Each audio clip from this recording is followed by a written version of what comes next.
Senhoras e senhores, prazer em vê-los novamente aqui no nosso canal. É chegada a hora. É chegada a hora. E hoje nós estamos gravando aqui este vídeo e eu quero falar sobre a ética e o aborto.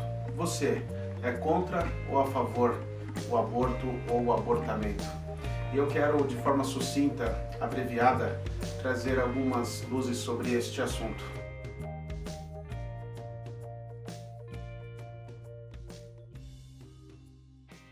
Antes de mais nada, nós temos dois movimentos que querem reivindicar mudanças na nossa legislação.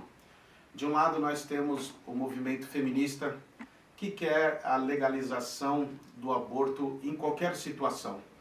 Seja a situação por uma gravidez indesejada, seja por conta de uma gravidez não planejada, uma gravidez acidental, enfim.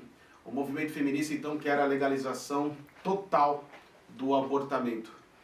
De outra banda, nós temos os religiosos mais conservadores, ou os moralistas, né? Os moralistas extremamente que conservam os costumes que eles querem fazer valer na nossa legislação. Assim sendo, esse grupo, eles querem a proibição total, ou seja, eles não querem admissão em nenhuma hipótese da prática do aborto. Qual seria a posição mais acertada, senhoras e senhores? Qual deveria ser a minha opinião sobre esse assunto? Você que ainda não tem uma opinião formada, e mesmo você que já formou uma opinião, é interessante que você continue assistindo esse vídeo, para que você tenha argumentos, seja prós ou contra, e a minha posição sobre este assunto. Antes de mais nada, é importante que se diga que o aborto ele já é praticado desde os primórdios, não é verdade? Só que atualmente o que houve de mudanças foram nas suas técnicas. O nosso Código Penal, no artigo 124 ao artigo 128, ele criminaliza a prática do aborto. E ele admite duas hipóteses apenas, sendo permitida o aborto necessário, que é aquele quando o feto coloca em risco a vida da sua mamãe, da genitora. E também no caso de estupro. Nesses casos, a mamãe também pode decidir se ela vai ter aquele bebê ou não. Professor Henrique, qual seria a sua posição sobre isso, o seu ponto de vista? Veja, senhores, aqui há que se tomar um cuidado. Eu sempre digo que nós temos que tomar bastante cautela com os extremos. Eu acho o movimento feminista extremado demais no seu posicionamento. Você querer admitir o aborto em qualquer hipótese. Ou seja, isso poderia fazer o abortamento, até o melhor termo do que o aborto, cair na vala comum.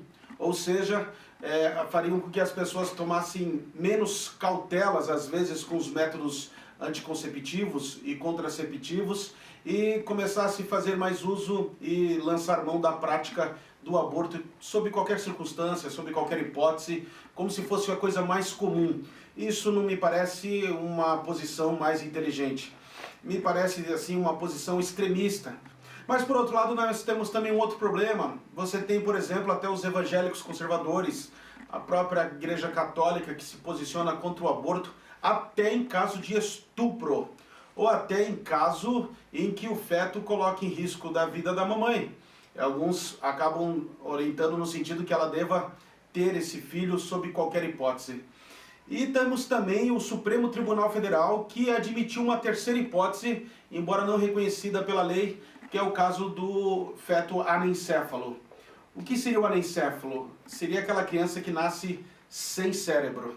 Imaginando que a mamãe já no terceiro ou segundo mês descobre que a criança é um anencéfalo, o posicionamento extremista dos conservadores, religiosos e moralistas é que deva se levar a gravidez, mesmo que comece do segundo mês até o nono mês, mesmo sabendo que a criança morrerá no máximo em 8 horas depois. Professor, qual seria o seu posicionamento? O meu posicionamento, senhores, me parece que a legislação do Código Penal, ainda que de 1940, que é a Lei 2.848 de 1940, embora antiga, não esteja ultrapassada.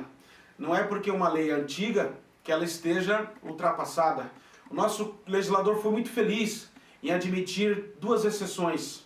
E o STF agora, o Supremo Tribunal Federal, uma terceira hipótese. o que esquecem muitos religiosos é que foi o próprio Deus que nos deu o livre-arbítrio. Eu, particularmente, sou contra o aborto.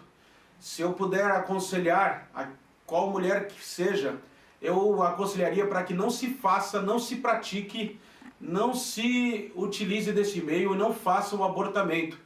Mas me parece que foi feliz o legislador em deixar a escolha na vida da mamãe, nessas duas situações e essa terceira pelo Supremo Tribunal Federal.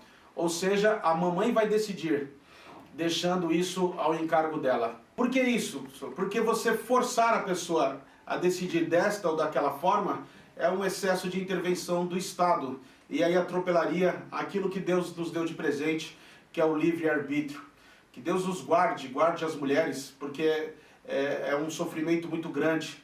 Existem traumas que ficam depois disso, é um problema de saúde pública que não deve ser tratado só como crime. Assim sendo, eu acho que foi muito feliz o nosso legislador nesse sentido. Nós sabemos que existe um argumento que contra fatos não há argumentos, mas contra fatos sobejam argumentos.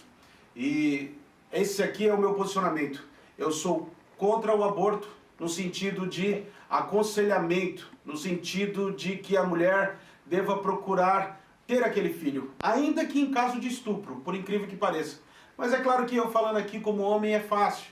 Eu falando sem estar passando por essa situação é muito fácil. Mas eu penso que devemos deixar isso em cargo da pessoa que está passando por essa situação. E você? Eu gostaria de saber a sua opinião sobre o assunto. Interaja aqui com a gente, entre no nosso canal, comente, compartilhe. E eu gostaria de saber também o seu ponto de vista. Lembrando que você não precisa concordar comigo, você pode discordar e lançar aqui os seus argumentos. Se inscreva no nosso canal, até o próximo vídeo, fique com Deus e até a próxima.